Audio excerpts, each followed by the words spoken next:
Anda kembali di iNews Siang, pemirsa. Pasca gencatan senjata dengan Iran, Israel kembali melancarkan serangan udara masif ke kota Nabatiyeh di Lebanon Selatan dan Gaza, Palestina. Allahu Akbar. Gumpalan asap membumbung tinggi dari sejumlah titik pasca serangan Israel menghantam kota Nabatiyeh Al-Fauqa, Lebanon Selatan. Serangan menggunakan penghancur bunker ini menargetkan bangunan tempat tinggal warga yang diklaim Israel sebagai markas Hizbullah. Warga berlarian menyelamatkan diri dari bangunan yang hancur. Sedikitnya 1 orang tewas dan puluhan lainnya terluka akibat serangan ini. Allahu Akbar.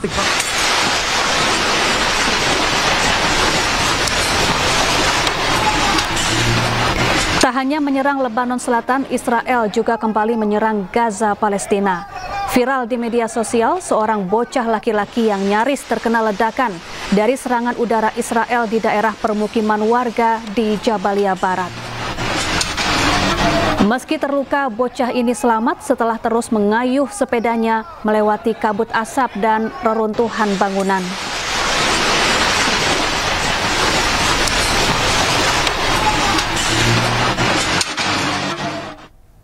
Departemen Pertahanan Amerika Serikat Pentagon merilis video cara kerja bom bunker saat menembus tanah hingga meledak, seperti yang digunakan membom fasilitas nuklir di Iran. Militer Amerika Serikat menggunakan bom bunker GBU-57 yang dibawa oleh pesawat pembom siluman B-2 untuk menyerang situs nuklir Iran. 3 lokasi ini di Fordo, Natanz, dan Isfahan. Operasi Midnight Hammer itu diklaim Amerika Serikat sukses menghancurkan fasilitas nuklir Iran.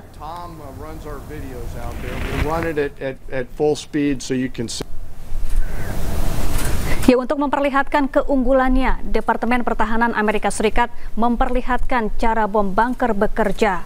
Selain memiliki daya ledak tinggi dan mampu menembus bunker pertahanan jauh di dalam tanah, bom bunker juga memiliki teknologi berpemandu sehingga berpresisi tinggi dalam menjangkau sasaran.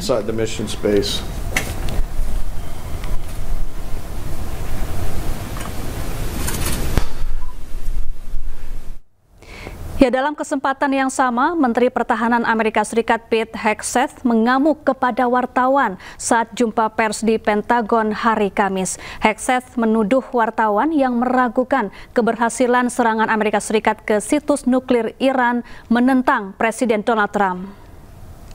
Those that understand, those that see, those that do proper assessments recognize that what the United States military did was historic. Because you, and I mean specifically you, the press, specifically you, the press corps, because you cheer against Trump so hard, it's like in your DNA and in your blood to cheer against Trump, because you want him not to be successful so bad, you have to cheer against the efficacy of these strikes. You have to hope maybe they weren't effective. So let's take half-truths, spun information, leaked information, and then spin it in every way we can to try to cause doubt and manipulate the public mind over whether or not our brave pilots. Pemirsa, pemimpin Republik Demokratik Korea Kim Jong-un menyaksikan peresmian zona wisata pesisir Wonsan Kalma pada Kamis waktu setempat. Pengembangan kawasan di pantai timur Korea Utara telah lama direncanakan untuk mempromosikan pariwisata Pyongyang.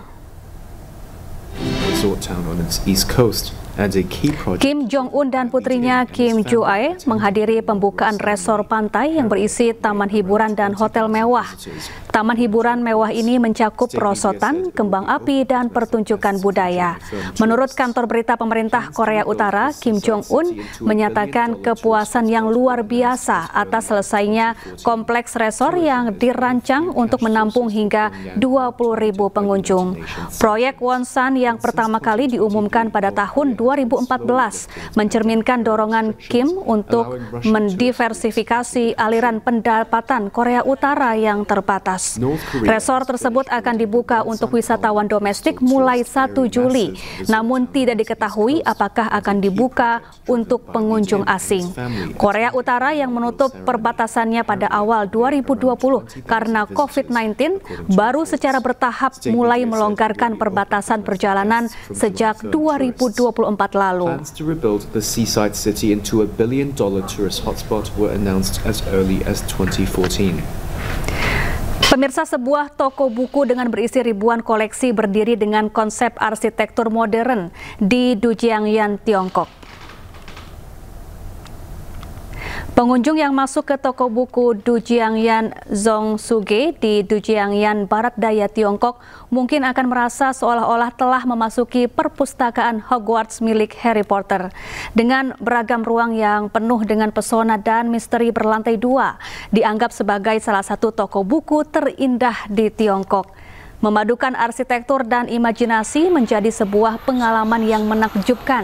Dengan langit-langit cermin dan lantai keramik hitam yang berkilau seakan menciptakan efek visual dari interiornya. Sebanyak lebih dari 80.000 judul buku di rak-rak bertingkat membentang dari lantai hingga ke langit-langit. Toko ini dibuka pada tahun 2020 memadukan budaya tradisional Tiongkok dengan elemen desain modern. Toko ini terinspirasi dari sistem irigasi Dujiangyan yang menggabungkan lengkungan dan tata letak yang mengalir, mencerminkan lingkungan alaminya.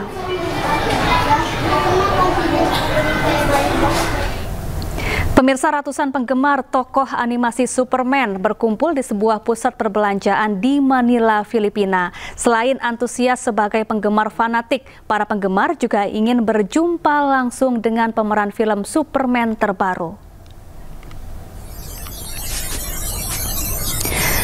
Ratusan penggemar tokoh superhero Superman berkumpul dengan mengenakan kostum khas berlogo S dengan perpaduan warna biru dan merah.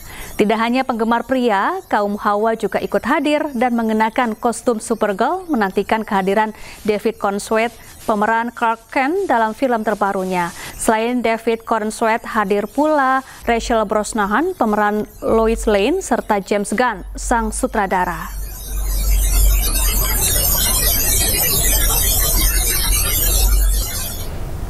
Pemirsa, 18 anggota keluarga termasuk wanita dan anak-anak terjebak banjir bandang yang melanda Sungai Swat di Pakistan. 18